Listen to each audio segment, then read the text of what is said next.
Ok ragazzi, scorsa live abbiamo avuto un'introduzione a Maria che, ripeto, ora non vi rispiego tutto perché ve l'ho già spiegato la scorsa live, però Maria sappiamo non esiste, è tutto una creazione della mente, del subconscio di James, barra della città, perché come vedremo oggi, in realtà adesso, la città di Silent Hill, oltre che ricreare il subconscio dell'ospite, di qualsiasi persona all'interno, mette alla prova i protagonisti, ok? In questo caso, mettere alla prova James è tramite Maria, perché Maria è una versione idealizzata di Mary, non malata, molto provocante, molto bionda, una ballerina dell'Evans Night, cioè quindi Mary idealizzata, ok?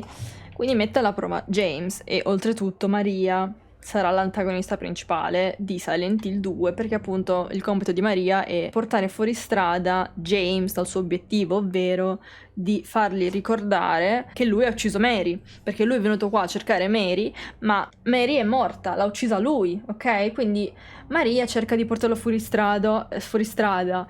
Colui che invece vuole reindirizzare James verso il suo obiettivo, ovvero quello di fargli ricordare, farlo redimere, fargli pentire, è Pyramid Head, ok? Quindi Pyramid Head, vedremo cosa farà, non ve lo spoiler, lo vedremo perché è più bello vederlo, ok? Che spiegarlo, tanto praticamente adesso. Poi abbiamo visto anche chi è Laura, che ha una cosa importante di Maria, che vi ho detto che Maria ha gli stessi pensieri, cioè lei sa cosa ha fatto James, sa che James ha ucciso Mary e Maria ha la stessa mente, gli stessi pensieri di Mary. Infatti Mary amava Laura, la bambina, ok, la bambina che era paziente dell'ospedale di Mary, e anche Maria vediamo che si preoccuperà di Laura. Infatti adesso dobbiamo cercare Laura e Maria appunto le ha detto salviamo quella bambina perché cioè capito, si preoccupa per lei come Mary. Ora dobbiamo cercare Laura che è andata al bowling è andata a giocare al bowling.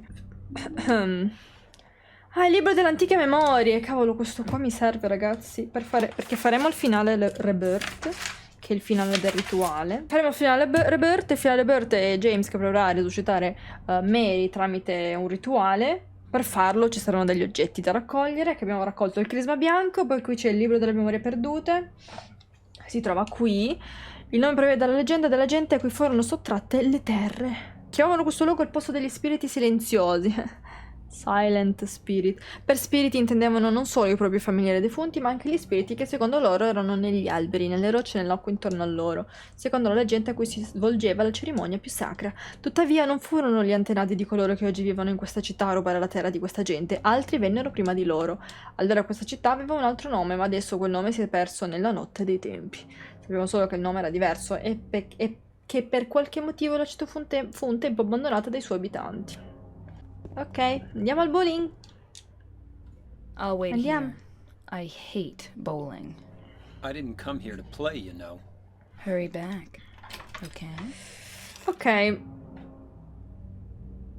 Cioè ragazzi, secondo voi lei perché non vuole entrare qua dentro? No, dentro il bowling adesso vedremo Laura ed Eddie, ok? Maria non vuole entrare non perché non le piace il bowling, come dice, ma perché non esiste e quindi Eddie e Laura non la vedrebbero. Infatti gli altri non possono vederla, non la vedono. Cioè lei sa già chi c'è qua dentro, cioè Maria sa già chi c'è qua dentro, Maria sa già tutto, ok? Se lei entrasse e Eddie e Laura vedessero James che parla da solo, cioè James capisce, sto impazzendo, Maria non esiste ed è finito lì, ok? Quindi giustamente Maria non vuole entrare perché non esiste e gli altri non possono vederla. So what'd you do? Robbery? Murder? Nah, nothing like that. Huh, you're just a gutless fatso. What'd you have to say that for? Che cattiva I Laura. thought you said the cops were after you. No, I just ran because I was scared. I don't know what the cops are doing. But if you did something bad, why don't you just say you were sorry? Well, I guess I run away a lot too. It's no good. They wouldn't listen. Nobody will ever forgive me. Ciao Manny, ciao Got, ciao Dalla. Va bene, la bambina. È vero, la bambina non ha filtri, infatti. Ok, abbiamo visto Laura che parlava ad Eddie. Eddie, perché? Dove l'ha trovata la pizza Eddie, ok? Avete chiesto. Ragazzi, come ho detto prima, Silent Hill mette alla prova le persone all'interno. Cioè, in questo caso abbiamo 3 persone con un forte senso di colpa. Abbiamo James, Angela e Eddie. Vi ho spiegato la scorsa live che Eddie è una persona obesa che ha ucciso un cane, ha ucciso anche quasi ucciso un'altra persona. Dà la colpa alla società, cioè odia tutti perché pensano tutti che ce l'hanno con lui e che quindi si meritano di morire, eccetera, eccetera. Come ho detto prima, Silent Hill mette alla prova le persone. Con James, Maria, gli ha dato Maria. Ad Angela ha dato il coltello, poi ha dato il coltello a noi però. E ad Eddie ha dato una pizza. Cioè, capito? Eddie è obeso e comunque non fa niente. È come dire, tu sei obeso, tu dici che la società ti odia ma non fai niente per cambiare. Cioè, capito? Lui ha accettato la pizza perché non ne frega niente, cioè la colpa è tua. Capito? Silent Hill gli dice, guarda che non è colpa della società se la gente ti prende in giro e se sei obeso. Cioè, è colpa tua e tu non fai niente per cambiare la situazione, perché se Silent Hill ti dà la pizza, la mangi. Cioè, capito? E poi vedete quanto ogni volta che vediamo Eddie nega di quello che ha fatto. Cioè, l'abbiamo visto che stava vomitando sul cesso, dice c'era un cadavere fuori dove c'era il frigorifero, lui fa no, non l'ho ucciso io, ve lo giuro. Adesso con Laura gli ha chiesto tu cosa hai fatto per venire qua, è omicidio bla bla. Eddie fa no, non ho fatto niente. Eddie non si ferma un attimo a pensare a quello che ha fatto effettivamente, cioè non ne frega niente. No, io non ho fatto niente, non mi interessa, è colpa delle altre persone, io non ho fatto niente, cioè se lo sono meritati, capito? Nega se stesso, esatto, nega se stesso in continuazione. E poi, se vi ricordate, abbiamo visto che James e Angela si sono specchiati, si specchiavano davanti allo specchio, che significa che riflettevano su loro stessi. Eddie non l'abbiamo mai visto davanti a uno specchio, quindi questo ci fa anche capire che Eddie non prova nessun senso di rimorso, comunque non ci prova nemmeno. Però appunto vedremo che appunto Silent Hill 2, il gioco, fa una scala tra i protagonisti del gioco, tra Angela, James e Eddie, ok? Abbiamo Angela e Eddie su 2 estremi. Abbiamo Angela che è stata vittima di e quindi lei ha ucciso il padre per liberarsi e si sente molto in colpa. Dall'altro abbiamo Eddie, dall'altro estremo, che ha ucciso un cane, non ne frega niente, non si pente, eccetera eccetera. E poi al centro abbiamo James, capito? Questo gioco è veramente appunto pazzesco per il paragone che ti fa sui 3 protagonisti, ok? E soprattutto incentrato su James, che te lo mette in mezzo tra 2 persone, nel senso James è tra il mezzo, tra Angela e Eddie. Angela magari non si pentirebbe di essere, cioè non si meriterebbe di essere a Silent Hill, ma ha ucciso una persona. Infatti diciamo che alla fine la morale, o una delle domande che ti fa venire il gioco alla fine, è: l'omicidio è sempre giustificato? Ognuno la vede come vuole, cioè in base al tuo punto di vista. Quindi nonostante Angela abbia ucciso il padre per liberarsi da una situazione non scelta da lei, ah cavolo, ho sbagliato, ha ucciso una persona. Eddie? Oh, Eddie? you're... James. We met in the apartment building? Yeah, I remember. But,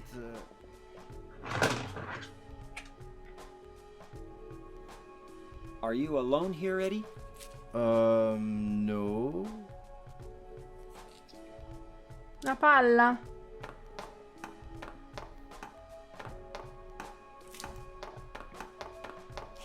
Bye-bye.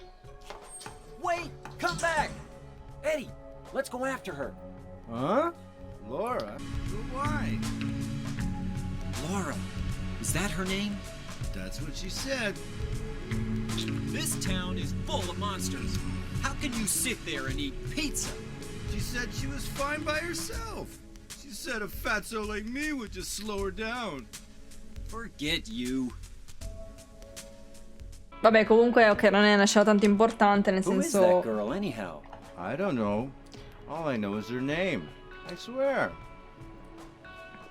Comunque, questa scena abbiamo visto Laura, che ovviamente è una bambina. I bambini non hanno filtri su quello che pensano. Ovviamente ha detto, sei un ciccione e basta, ok? Gli ha detto diretto, ok? Eddie, da una parte, ci sta male per questa cosa, ok? Perché comunque sentirsi dire una cosa così diretta ti fa stare male. Allora, Eddie è una persona anche complicata. Voi dite che Eddie è ingiustificabile. Da una parte sì, però dall'altra parte no, cioè capito? Perché Eddie non è nemmeno giusto che se una persona è obesa venga preso in giro dalla società. Ovviamente non è nemmeno giusto che lui uccida le persone perché ridono di lui che è obeso. Ok, quindi c'è un problema da entrambe le parti. Però in questo caso il gioco ci vuole far capire, ha messo alla prova Eddie dandogli la pizza, ok? Questo è quello che ci vuole far capire il gioco. E Eddie non vuole cambiare, ok? Non puoi dire sì ha ragione, non ha ragione, cioè non puoi dire nero o bianco, c'è sempre qualcosa di difficile, ok? Da giustificare o comunque è una cosa difficile. Poi boh, vediamo anche quanto è egoista Eddie, che pensi solo a se stessa, ovviamente, perché ho detto andiamo a giocare Laura. Laura è una bambina che gira per Silent Hill con i mostri e Eddie non ne frega niente. Io giustificherei molto più Angela che Eddie, però non direi no, Eddie è ingiustificabile, capito? Non è tutto sì e no.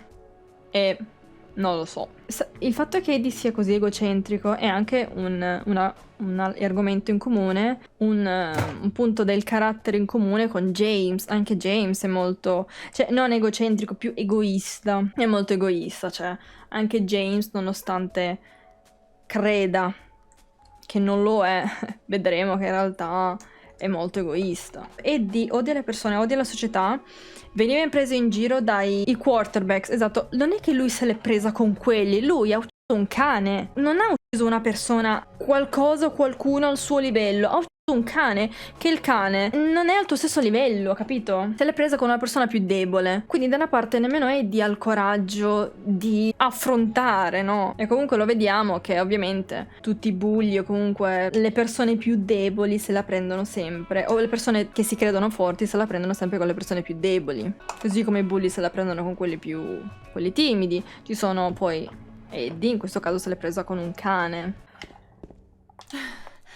Did a little girl run out of here?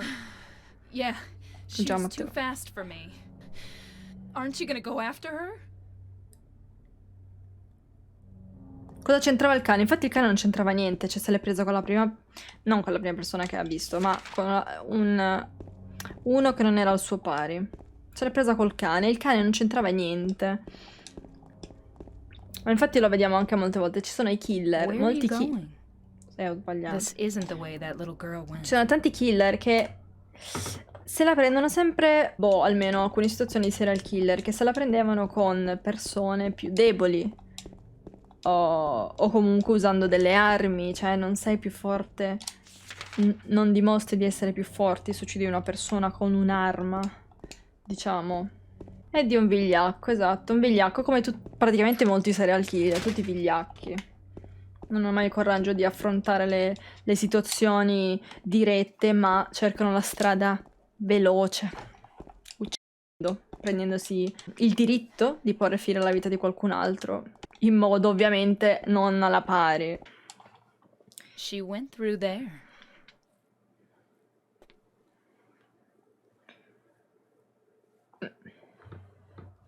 Is there any other way? Yeah, there is.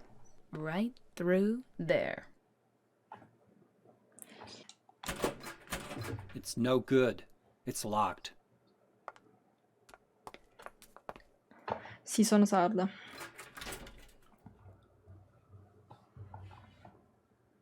Eh.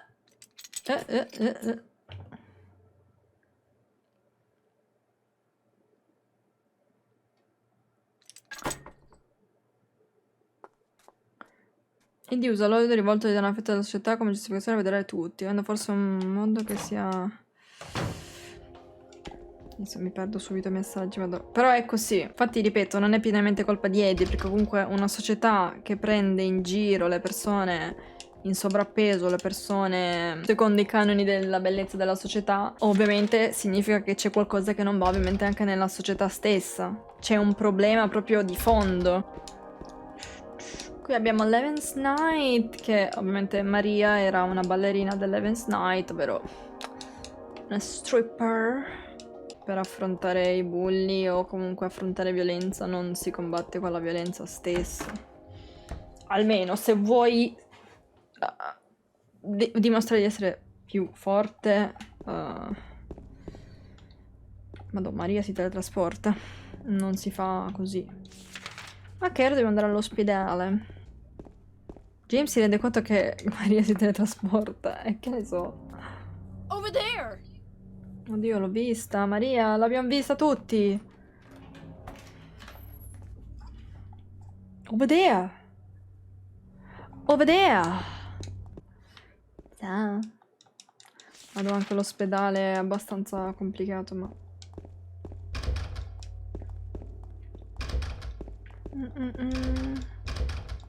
Qui c'è un file molto importante. Stiamo a parlare dei pazienti ricoverati qui. Questo è importante.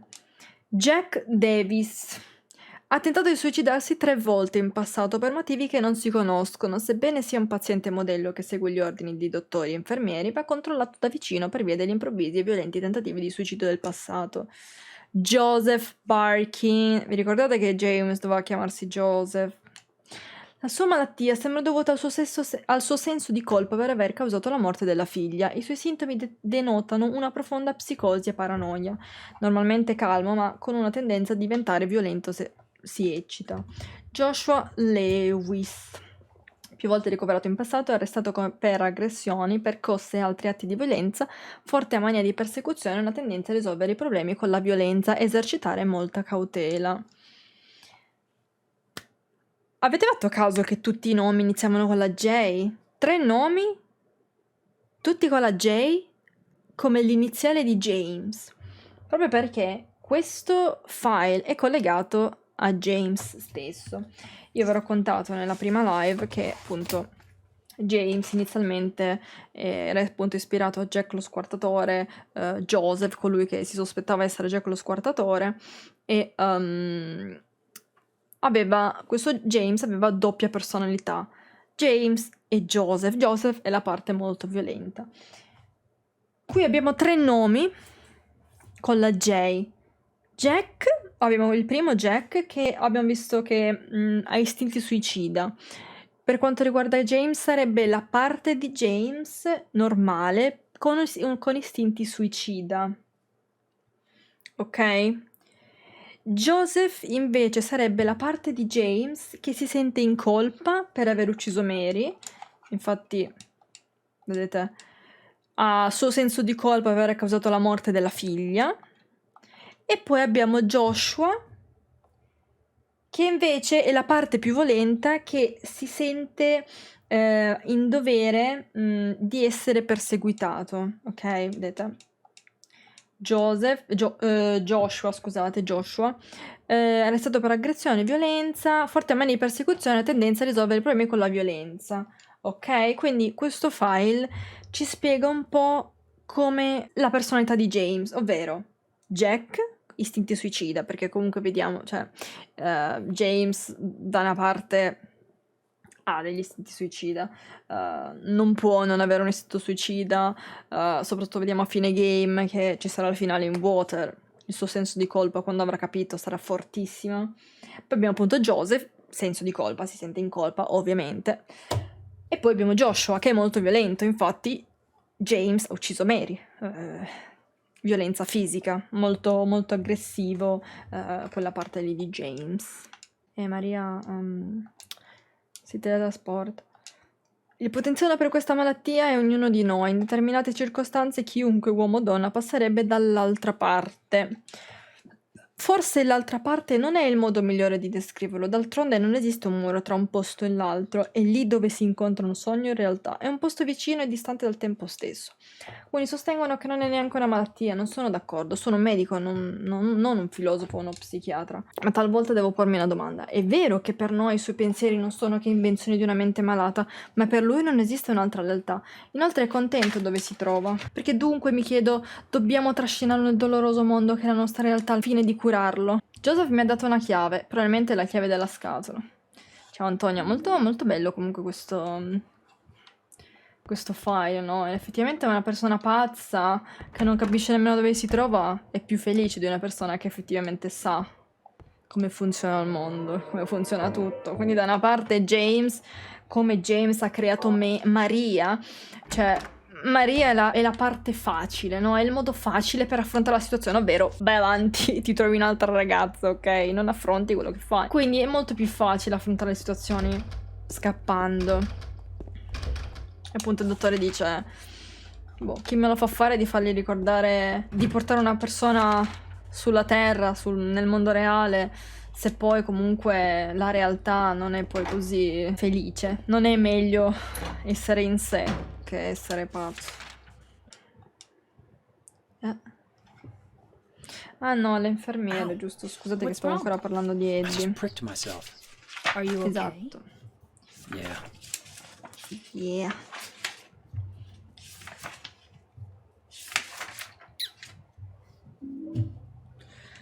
Allora, giusto, intanto siamo all'ospedale. Ovviamente l'ospedale è collegato al fatto che Mary era malata ed è stata ricoverata nell'ospedale, nel Brookhaven Hospital di Silent Hill, ipoteticamente nella stanza 208. Come abbiamo già visto la scorsa live, tutti i mostri praticamente sono collegati, sono frutto della mente di James e tutti hanno un elemento in comune di essere creati anche dalla frustrazione sessuale di James. Infatti le nurse le avete viste che mostrano molto più il seno, hanno un vestitino corto, comunque sono molto provocanti le nurse, hanno il viso sfigurato e si muovono in modo molto goffo, ok?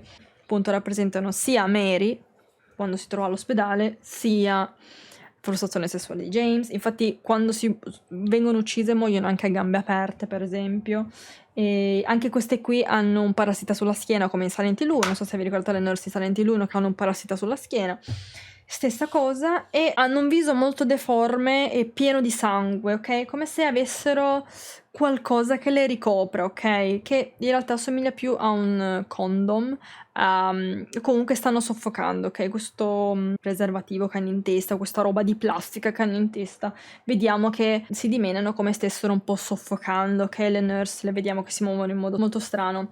Questo è collegato sia ovviamente al preservativo, sempre frustrazione sessuale, sia al modo in cui è morta Mary, ovvero morta soffocata, perché James l'ha uccisa soffocandolo con un cuscino, quindi è collegato anche alla morte di Mary stessa. E una cosa che ho aggiunto io, secondo me, è anche mostrare le nurse molto provocanti di corpo e poi il viso molto sfigurato, secondo me rappresentano un po' la superficialità che ha James, anche delle donne, perché nel senso a me non me ne frega chi è, a me interessa solamente il corpo. O anche comunque può essere anche collegato al fatto che appunto da quando Mary si è ammalata James non ha più provato un istinto sessuale verso di lei e comunque la vedeva molto brutta, nonostante in realtà era sempre lei stessa.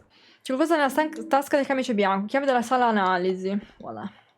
Comunque vedete anche i poster. Ci sono tanti poster di donne un po' così, nude. Tutte create dalla mente frustrata di James.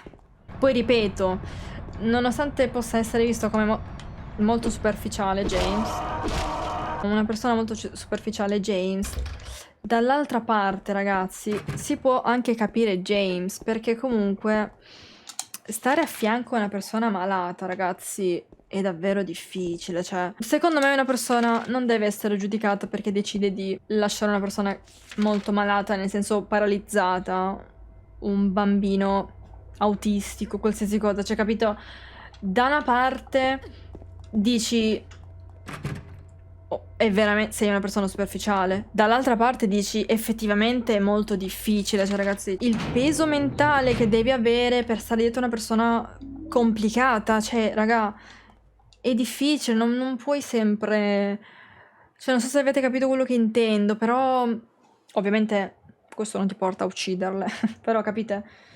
È comunque difficile. È bello il fatto che ci siano molte riflessioni su questa cosa, ripeto. Però è anche vero che comunque se tu ami una persona, tu la ami in ogni caso, no? L'amore ti dà la forza. Quello anche può essere visto anche in questo modo. Cioè, se tu ami una persona, se si ammala, cioè non ti può far cambiare il modo in cui vedi una persona che ami perché si è ammalata, perché è diventata paralizzata, perché si è rotta la gamba, che cavolo ne so, capito? Io vi do vari spunti su quello che ci dà il gioco e ognuno la vede come vuole. Ogni cosa è valida, cioè ogni cosa può essere vista in tutto è complicato in questo gioco, ok? C'è qualsiasi considerazione. C'è una macchina da scrivere, non mi serve. Aspetta un minuto, cos'è questo? Un foglio di carta carbone ancora inserito nella macchina da scrivere. Posso ancora leggere ciò che mi ha impresso. 6455. Vedete le nurse? Ah, ecco, una particolarità. Guardate le nurse che hanno un... Le nurse hanno un quadrato rosso sulla bocca. Non so se ci avete fatto caso. Non c'è sempre, dopo un po' spariscono. Sempre un po' collegato al salvataggio, che è un quadrato rosso. Non c'è proprio un significato dietro questo. Anzi, in realtà mi sa che nemmeno l'ho segnato. In realtà è una piccola chicca. Non ha proprio un significato dietro. No, infatti non l'ho segnato. Vedete? Hanno un quadrato rosso sulla bocca. Poi più avanti non ce l'hanno più.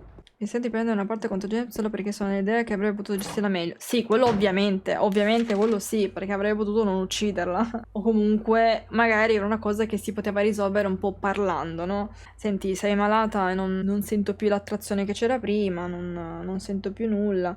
Sei comunque una persona molto superficiale da una parte, però almeno non l'hai uccisa, no?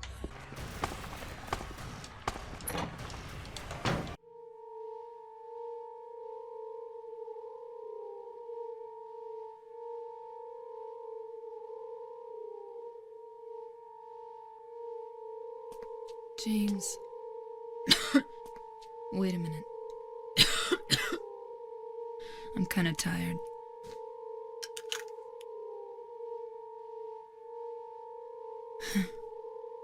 It's just a hangover. You should rest.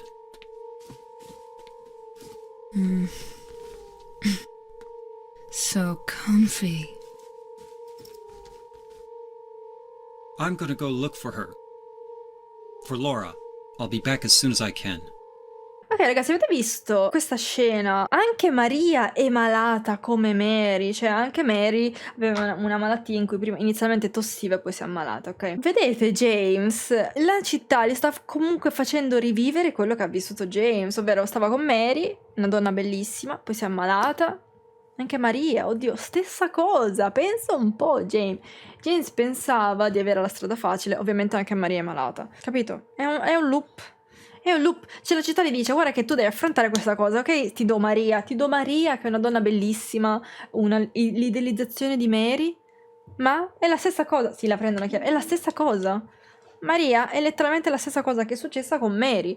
Quindi, secondo voi, in questa parte in cui Maria si è messa sul letto e un po' ha detto comodo, cioè capito, per attirare un po' James. Secondo voi James non c'è andato perché vuole cercare effettivamente Laura e è tornato un po' sulla dritta, cioè pensa più a Mary che a Maria, o perché vedendo che anche Maria è malata non ha voluto andare nel letto con lei, cioè capito? Perché da quando Mary si è ammalata James non l'amava più, cioè la vedeva molto brutta, non aveva più la voglia sessuale per lei. Quindi secondo voi per Maria adesso in questa situazione è successa un po' la stessa cosa? Cioè un po' l'ha affermato il fatto che ha visto anche lei è malata, non mi piace malata. Vi ho dato delle teorie, ok? Ok. Comunque boh, per fare sì il finale di Maria bisogna andare a vedere tante volte nella stanza, ma non ci va. Did you find Laura? Comunque in teoria se non sbaglio Maria si è messa nella stessa stanza dell'ospedale in cui stava Mary. Non posso confermarvelo, però potrebbe. Anche perché in teoria la stanza d'ospedale di Mary era la 208, qua non sappiamo che stanza possa essere perché c'è scritto S3. Può anche essere che l'abbia ignorato perché comunque sta cercando solo Mary. Sì, anche. Non ti rendi conto di quello che hai fino a quando la perdi. E anche questo è un po' la morale che ci vuole dare il gioco, eh. James non si è reso conto di quanto amasse Mary fino a quando effettivamente l'ha persa, è morta. Cioè dopo un po' poi ha detto, va, no, io la voglio di nuovo. L'ho uccisa ma la voglio di nuovo. Ok, ragazzi, qua c'è un diario. Questo diario, se lo leggete, vi aumenterà la percentuale di fare il finale in vuoto, ovvero il finale in cui James si suicida. Curiosità. C'è qualcosa per te? È un diario? 9 maggio, piove. Tutto il giorno a guardare fuori dalla finestra, è tranquillo qui, niente da fare, ancora non mi fanno uscire. 10 maggio, piove ancora. 2 chiacchiere con il dottore mi avrebbero salvato se non avessi una famiglia a carico. So di essere patetico, debole, ma non tutti possono essere forti. 11 maggio, piove ancora. Le medicine di oggi mi hanno fatto star male. Se sto bene solo sotto i farmaci, allora chi sono io in realtà? 12 maggio. Come sempre piove. Comunque come piove inteso...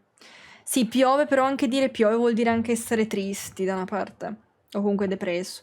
Non voglio essere un peso per nessuno, ma in un modo o nell'altro lo sono sempre. È davvero peccato scappare piuttosto che lottare? È davvero peccato scappare piuttosto che lottare? Comunque le frasi in Silent Hill 2 sono... wow. Ripeto, questo gioco ti cambia. Questo gioco da una parte ti cambia ti cambia proprio come persona, l'ho detto anche la scorsa live. Però ho capito, ci sono certe frasi che proprio ti fanno riflettere anche sulla persona che sei. A detta di alcuni lo è, ma loro non sono nei miei panni. Sarò anche egoista, ma è quello che voglio, è troppo duro così, davvero troppo duro. 13 maggio, ha smesso di piovere. I dottori vogliono dimettermi, mi dicono che devo tornare a casa, io... Ha smesso di piovere. Che ci fa un diario qua su? Vabbè. Ha smesso di piovere, probabilmente si è buttato giù. Cioè il diario era qua sopra perché probabilmente questa persona si è suicidata, ok? Il fatto che si è suicidato, si è suicidata, probabilmente si è buttata giù dal tetto dell'ospedale. Quindi ovviamente aumenta le probabilità del finale in water perché è un diario, una lettera di suicidio, ok?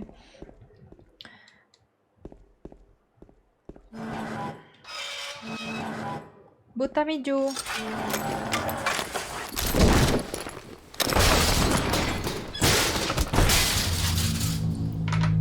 Pioveva anche dentro di lui.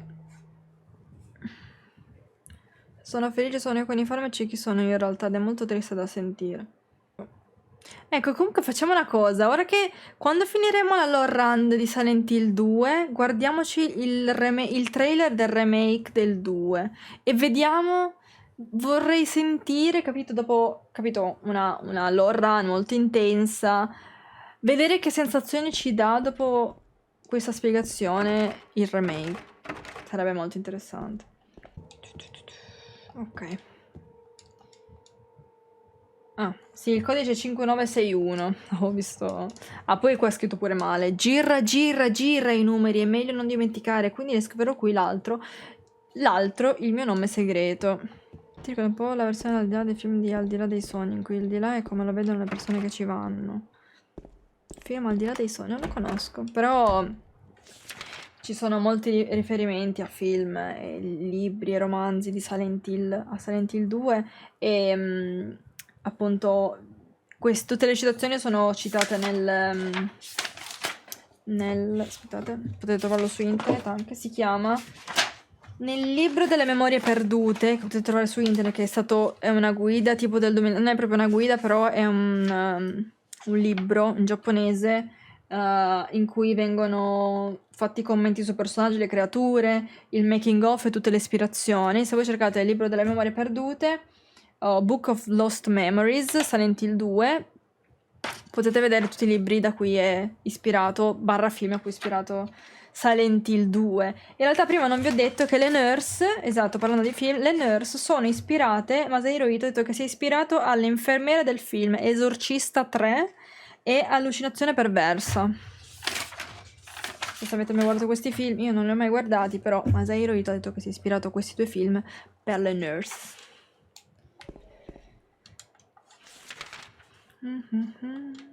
La storeroom.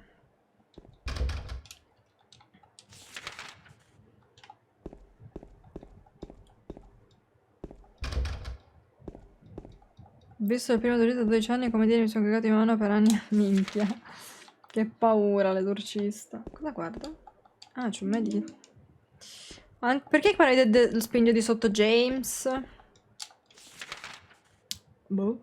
Cioè, magari perché James, leggendo il diario o andando sul tetto, pare mi dava paura che James si stesse per suicidare e ha detto, cioè, ti butto giù io, ma ti butto giù in un posto in cui non puoi morire. Devi ancora continuare la tua strada, pare mi gli ha detto, capito? O comunque l'ha reindirizzato in qualche modo, buttandolo di nuovo nell'ospedale. James Bond sta gioca alla validezza dell'accensione perversa. Ha preso molto... Sì, sì. Ecco, il film non l'ho guardato, però... Qualcuno me l'aveva già citato la scorsa live, che... In questo film allucinazione perversa. Che in inglese mi avete detto che... Cioè io vi ho detto che si chiamava Jacob's Ladder e tradotto in italiano allucinazione perversa, giusto? Perché ve l'avevo citato e mi ha detto in italiano si chiama allucinazione perversa. C'è un capello. L'ho spinto perché volevo uccidere James, aveva sentito i suoi così come gli altri due. Lui è come lì, come amministratore dei suoi pensieri. Però in realtà Paramede non vuole uccidere James. Cioè io vorrei guardare un'allucinazione perversa. Però, cioè, effettivamente... Cioè, se è tutta un'allucinazione, effettivamente te lo spoiler. L'ha spinto giù per tenere lontano da Maria, ma Maria era nella stanza, cioè... Non è una sua priorità, ecco. Ha preso tutte le inquadrature non convenzionali. Chiave dell'ascensore. E questo è ascensore. È tutta un'eccezione, mi sa che è pure perversa. Eh sì. Ah, qui cos'è che devo andare? Se accendi la torcia. James ti spalle, pare vedete che gli pare dietro, se ve lo era fatta. Sì, ma ragazzi, ma ripeto, Parameded avrebbe già potuto ucciderlo James. Parameded è qua per guidare James, nient'altro. Sentite questo respiro? Questo respiro, oltre a fare, vabbè, molto ambientale, in teoria dovrebbe rappresentare il sospiro di Mary. Capito?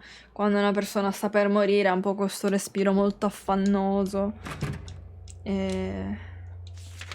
Boh, forse per farci capire come se Mary... Cioè, il fatto che Mary sia menzionata più volte a Silent Hill l'abbiamo già visto col vestito, con la radio, sentiva la voce di Mary. Boh, comunque Mary osserva sempre James, questo lo sappiamo. Qui nell'ospedale sentiamo proprio, capito, il respiro affannoso di Mary, malata.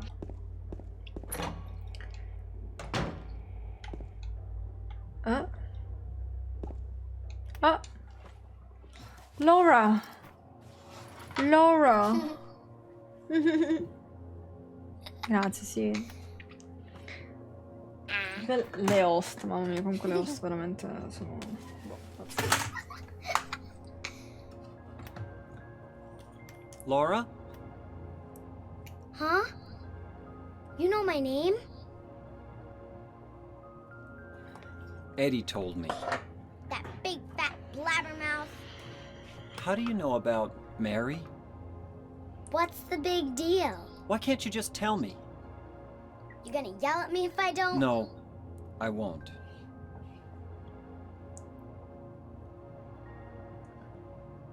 Laura non vede Parameded. I was friends with Mary. We met at the hospital. It was last year. You liar! Laura, Fine, don't believe me. But last year, Mary was already...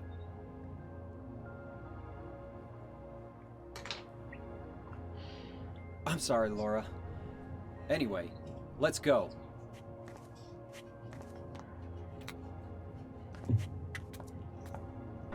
We can talk about this later. This is no place for a kid. There are all sorts of strange things around here. I can't believe you haven't even gotten a scratch on you. Why should I? Kirito, ma che stai dicendo? Wait! There's something I gotta get. Later, okay? But it's really important.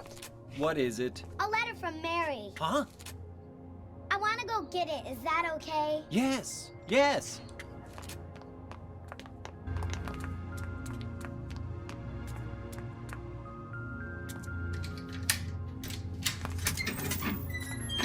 Come on, hurry up. Is it in there? Yeah, in the back.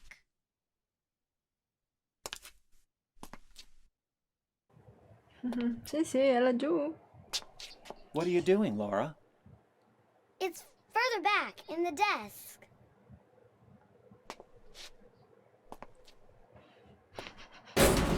Laura! Comunque Laura è Zeb 89 di nuovo. Ah. Ha ha.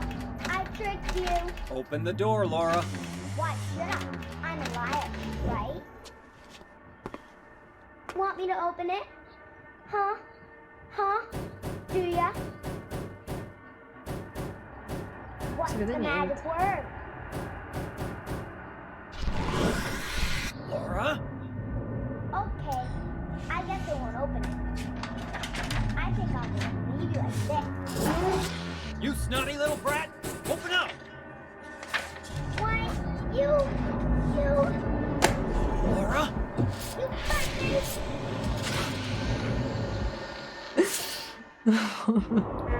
Una faccia da culo. Sì, piccolo. Allora, Kirito intanto Kirito cosa dici? Che Silent Hill 2 non ha avuto nessun riconoscimento. Ma Silent Hill 2 rimane il miglior gioco psicologico di sempre, anche nel 2023. E non so quanti giochi sono ispirati tutt'oggi a Silent Hill 2. Cosa stai dicendo, prima di tutto?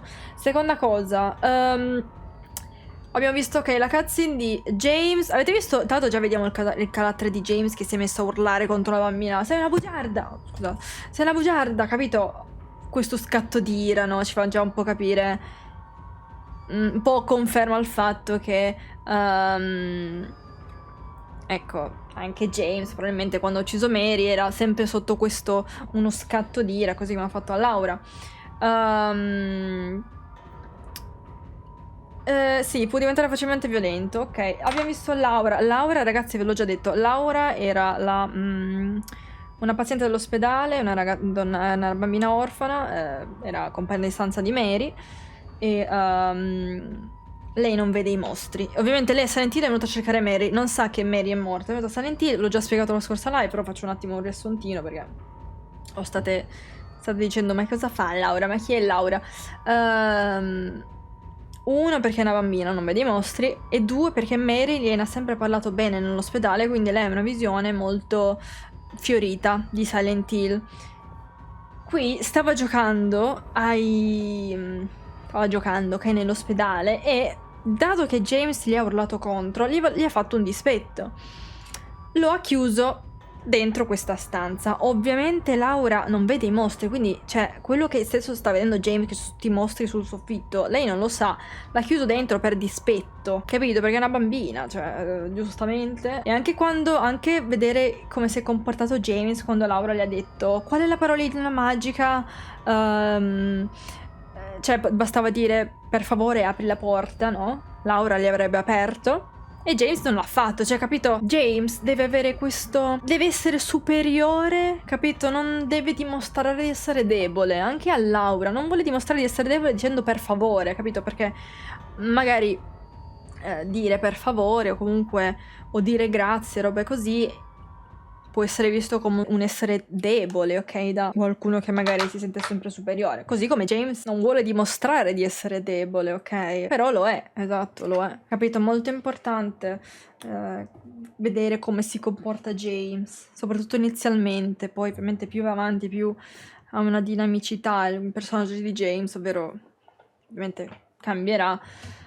Però il gioco non ci dice mai direttamente come è fatto un personaggio, bisogna sempre. Devi capirlo tu tramite gli indizi o le cutscene, nel modo in cui si comportano, cioè le persone, capisci il loro carattere, la loro personalità, eccetera, eccetera, capito? Ok, intanto siamo chiusi dentro questa bellissima stanza con due mostri appesi al soffitto. Questi qui sono i Fresh Lips, anche questi qui collegati ovviamente a Mary. Perché, vedete, sono una massa deforme di carne gonfia, ok, chiusa dentro una gabbia, ok? Una gabbia che può ricordare un po' un letto, ok?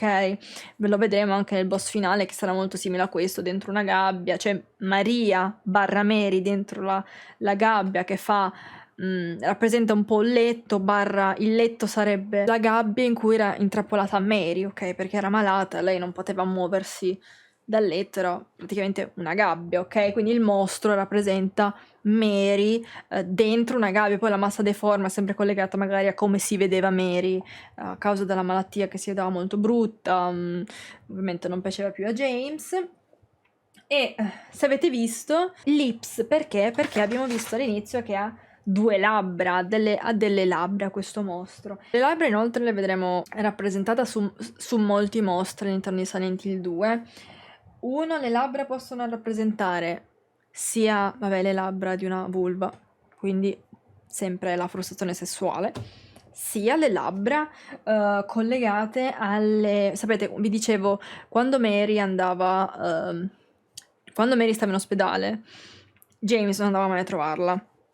Quando, le poche volte che comunque andava James a trovarla, o litigavano, comunque Mary gli urlava contro perché non andava mai a trovarla, e gli diceva cose molto brutte, ok, a James. Quindi le labbra potrebbero anche rappresentare appunto le labbra di Mary contro James. Questi mostri comunque attaccano con i piedi, che schifo i piedi!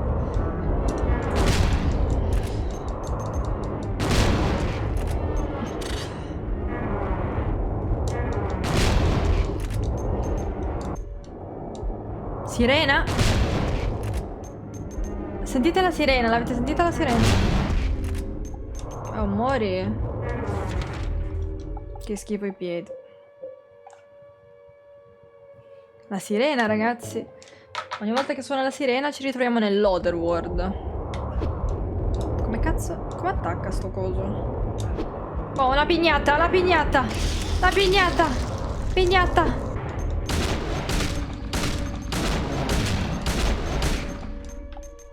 Ogni gioco ha una piccola base di fan, anche il più flop nelle vendite.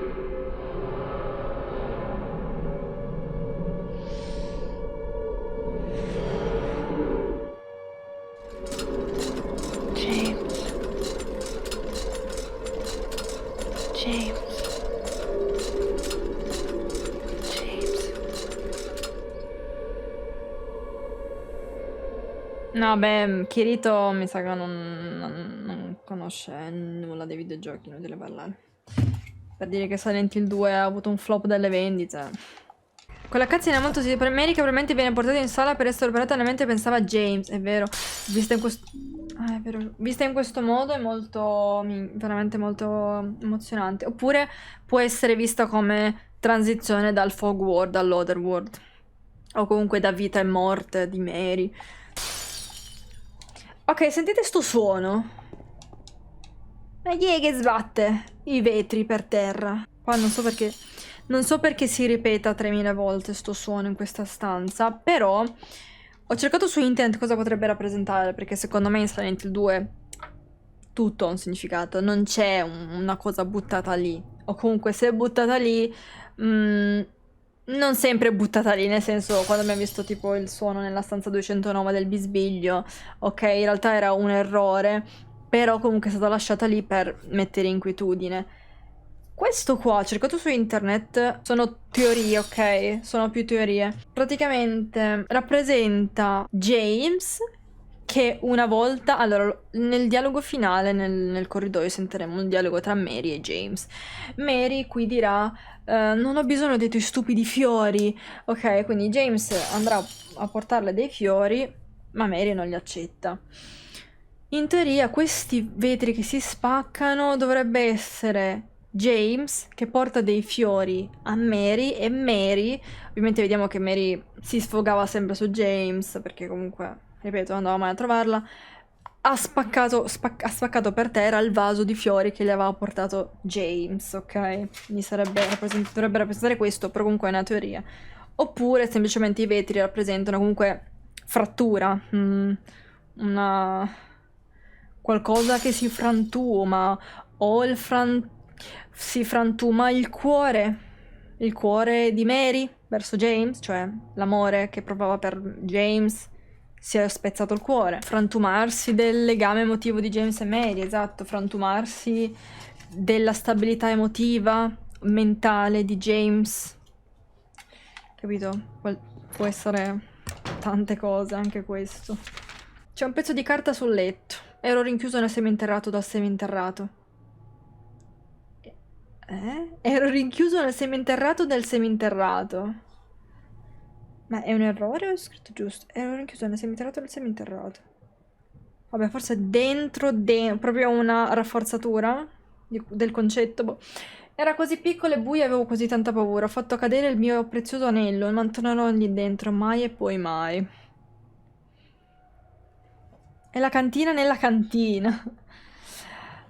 Vabbè, vediamolo come un errore. Nel seminterrato del seminterrato, quindi vuol dire più giù di giù. Forzatura, vediamolo in questo modo. Comunque, allora, adesso vedremo questo prezioso anello. Qui troveremo un anello, 2 anelli in realtà. I 2 anelli in realtà rappresenterebbero le 2 fedi di James e Mary, ok? Quindi, questi 2 anelli, qui si parla di un uomo, piccolo, buio, quindi è un uomo, ha perso l'anello. L'uomo è James. James ha perso un anello, ha perso la fede, cioè la fede del matrimonio, ha perso la fede del matrimonio che è a livello di simbolismo la fede per il cristianesimo e... cioè raga, è amore, significa l'amare una persona, ok? L'ho fatto cadere, ma non tornerò più là dentro, mai e poi mai. Cioè, capito? Questo qui è collegato a James, nel senso, lui ha distrutto il matrimonio tra James e Mary, tra il suo matrimonio con Mary. Ha perso l'anello, ha perso il suo amore, diciamo, in un posto molto buio, un posto molto scuro. L'ha perso comunque in un posto oscuro. Ma non ci tornerà più là dentro, cioè non vuole affrontare il buio per riprendersi l'amore, non vuole più riprendersi Mary, perché ha paura, perché c'è il buio. Mai e poi mai, mai più. Batteria a secco, chiave del deposito seminterrato. E poi qui vedete, qua ci sono delle mani sul muro. Parte della carta da parati è strappata, c'è qualcosa disegnato sotto, sul muro. Queste mani stanno cercando qualcosa o sono solamente un segno di dolore? L'ha perso o l'ha fatto cadere di proposito l'anello? Boh? Secondo te? Sì, però James ha perso l'anello. James ha perso Mary. Ha perso il suo amore per me. E il suo amore per Mary, simboleggiato dall'anello, dalla fede, nel buio. L'ha perso un po' come se l'avesse perso dentro se stesso. Ma guardare dentro se stesso fa troppo paura, quindi io non lo voglio. Non voglio vedere dentro me stesso e recuperare il mio anello. Perché lui stesso vede nell'abisso. E che l'abisso poi vedremo. Riguardante la frase poi dell'abisso, ne parleremo più avanti quando la leggeremo. I'm not your Mary. Ok, qua c'è un frigo in mezzo a una stanza. Qualcosa che somiglia a un frigorifero. Vuoi aprirlo? Bevo.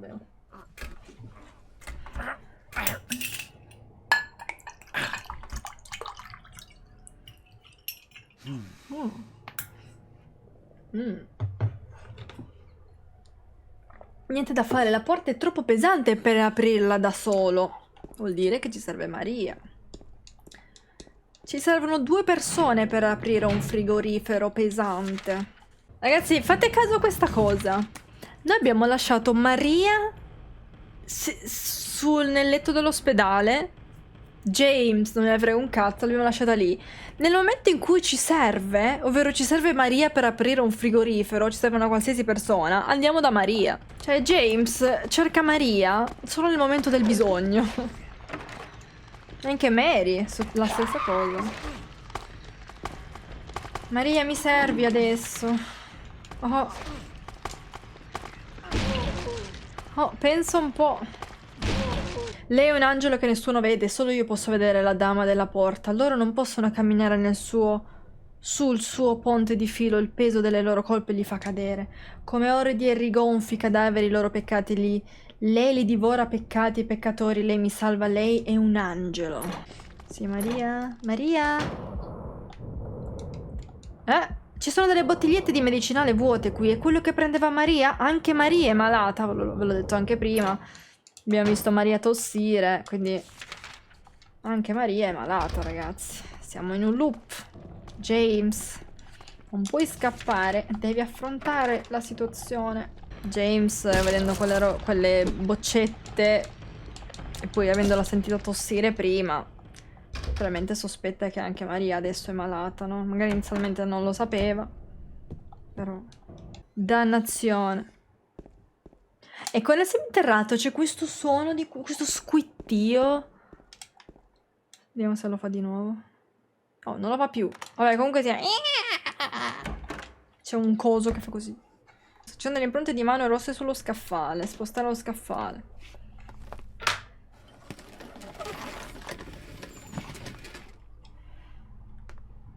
Dun dun dun dun. James! Mary? Maria. Oh, Maria. Ah, non It's è you. Mary. I thought you were... Sorry. Anyway, I'm glad you're alive. Anyway. Anyway! What do you mean, anyway? You don't sound very happy to see me. I was almost killed back there. Why didn't you try to save me? All you care about is that dead wife of yours. I've never been so scared in my whole life. You couldn't care less about me, could you? No, I Then just... stay with me.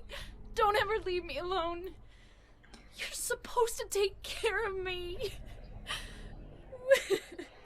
So, what about Laura? Did you find her? Yeah, but... She ran away. We've got to find her. Ma l'ha trattata male, Laura. You Gli ha urlato. really seem to care about her. Do you know her? Eh? Never met her before. I just feel sorry for her. She's all alone. And for some reason, I feel like it's up to me to protect her. Perché ovviamente lei sente questo sentimento di... Si preoccupa per Laura appunto perché ha le stesse memorie di Mary, quindi non conosce chi è Laura, ma dato che Laura vedeva Mary come sua madre, Mary voleva adottare Laura e niente. Comunque abbiamo visto come Maria effettivamente stia dicendo praticamente le stesse parole di Mary. Ero tutta qui da sola, non sei mai venuto e stai cercando la tua vecchia moglie morta. Capito? Ma anche James, cioè, ora cerca Mary perché appunto una volta che non ha più Mary la rivuole. Oh. Grazie per il follow. Ciao Fabri.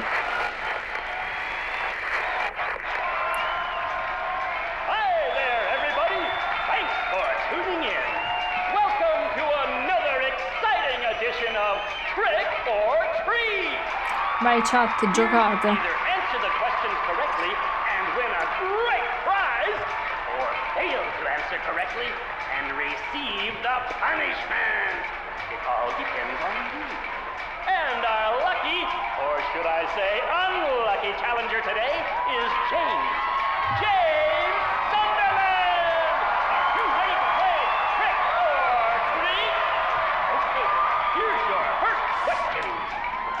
Merry-go-round, haunted house, roller coaster, Ferris wheel, and teacups. Silent Hill is home to a thrilling amusement park that both children and adults love. The question is, what is the name of this amusement park? 1. Fantasyland.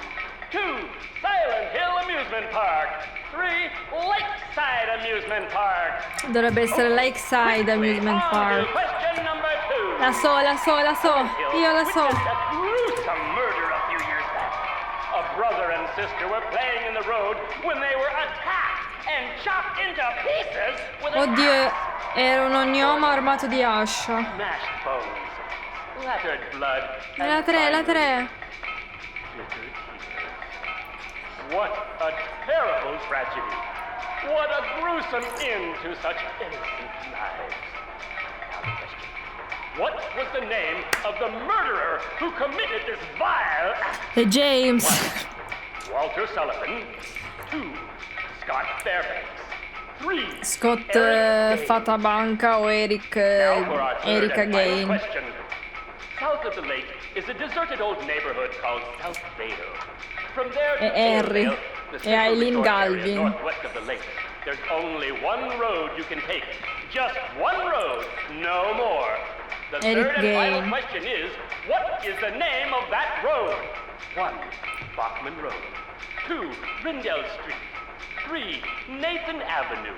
Nathan Well, that's the Avenue. last of our questions. Have you got it all figured out? When you know the answers, head to the storeroom on the 3rd floor to collect your prizes. But be careful if you're wrong. La so, era Nathan Drake. Well, Nathan then, Drake. everybody, thanks for tuning in. See you again sometime. Bye-bye.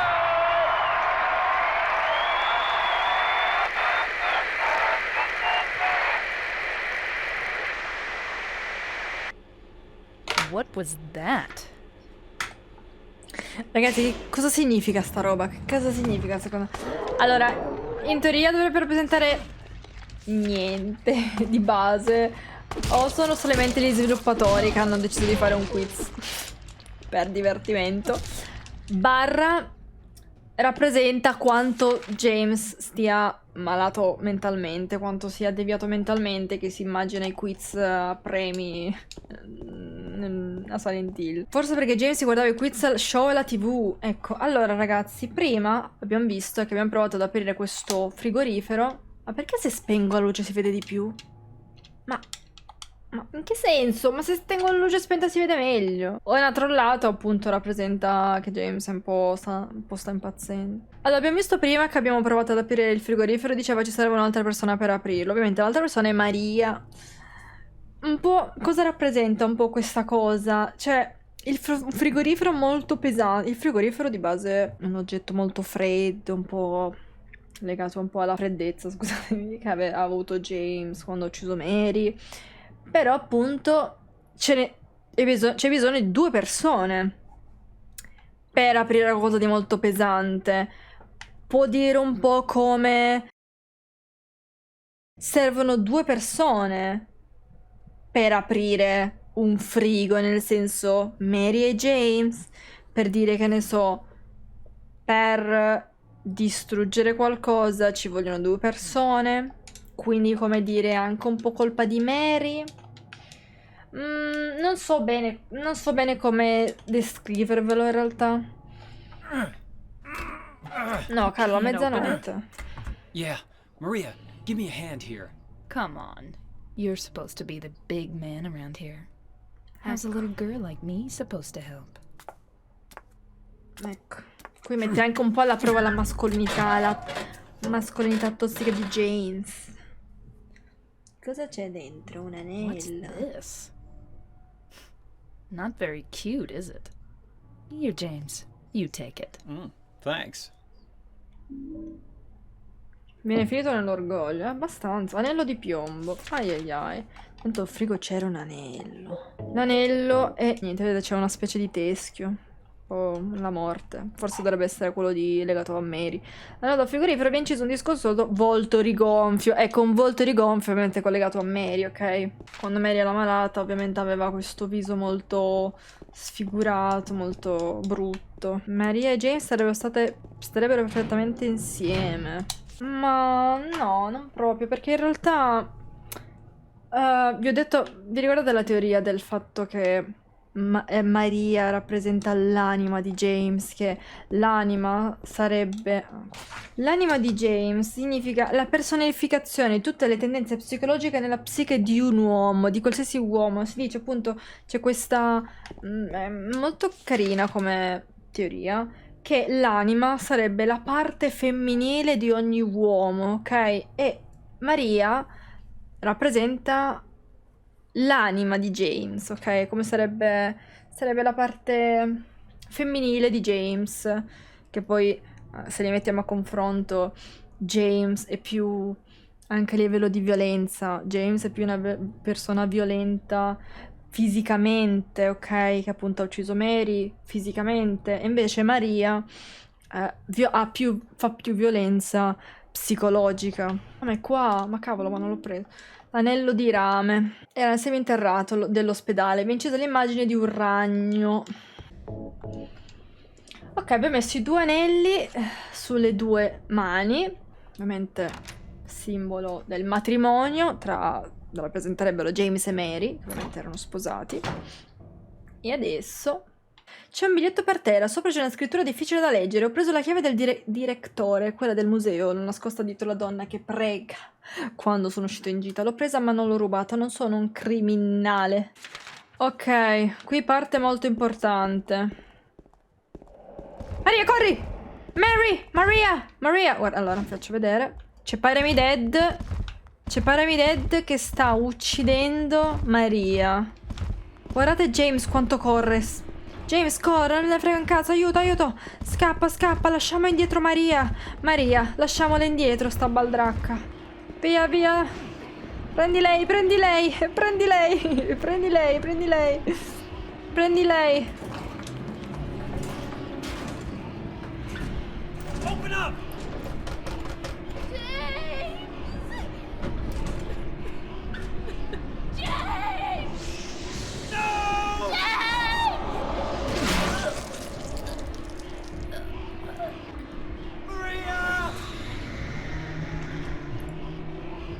Raga, l'anello sull'annullare.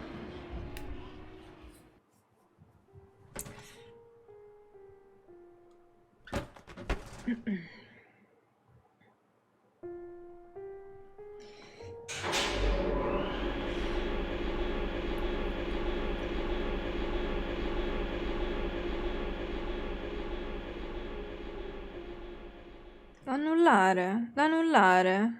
Aveva un anello qua, l'avete visto?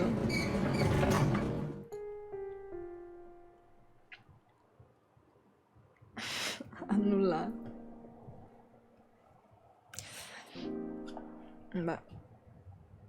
Questa è una scena molto molto importante. Allora, cosa abbiamo visto? Abbiamo aperto la porta in cui abbiamo messo 2 anelli, gli anelli del matrimonio di James e Mary. E subito dopo c'è una scena in cui Pyramid Head uccide Maria. Avete visto come James è corso senza nemmeno voltarsi indietro a vedere come stava Maria? Cioè, non ha fatto niente per aiutarla, ha corso egoisticamente all'ascensore per salvare se stesso. Ecco, qua si capisce quanto è egoista James, quanto effettivamente gli importava di Maria, barra di Mary, e...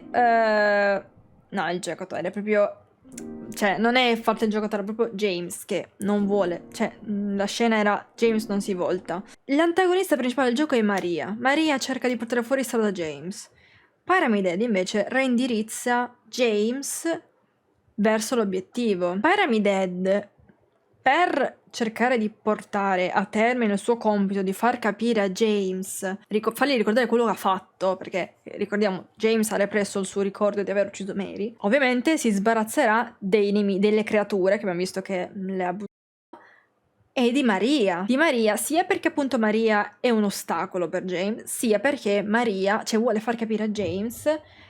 Vedremo più volte che Pyramid Head ucciderà Maria. Pyramid Head vuole ricordare a James che Mary è morta per colpa di James. Questo ci vuole far capire, quindi questo è il motivo per il quale Maria è morta. Poi avete visto che c'era la scena dell'elevator, mi viene in italiano, dell'ascensore che si chiude, e in mezzo c'era la mano di Maria con gli anelli, ok? Aveva anche un anello sull'annullare, ok? Il fatto che ci sia la mano in mezzo, ovviamente, è un po' collegato appunto alla mano di Mary, ok? Della moglie, gli anelli appunto della fede ricordavano quello, quindi come dire, anche per dire, Mary ha allungato una mano verso James, ma James non l'ha fatto, cioè ha porso la mano, cioè aiutami, aiutami, e James non ha fatto niente per aiutarla. Cioè, e poi, quando ha visto che Maria è morta, si è sentito in colpa. Cioè, non ha fatto niente, però poi, è morta. Non ho fatto niente. Un po' ho provato ad aprire la porta, sì, ma... Cioè... Maria era una mezza sconosciuta per James. Ma se la vedi in questo modo il gioco non ha senso. Hai vissuto nel momento quello che ha vissuto con Mary, sì. Ora adesso vado a salvare. Puedo. Adesso dobbiamo uscire. E ragazzi, per oggi direi che ci fermiamo qua. Ci fermiamo qua. Abbiamo finito l'ospedale. E poi faremo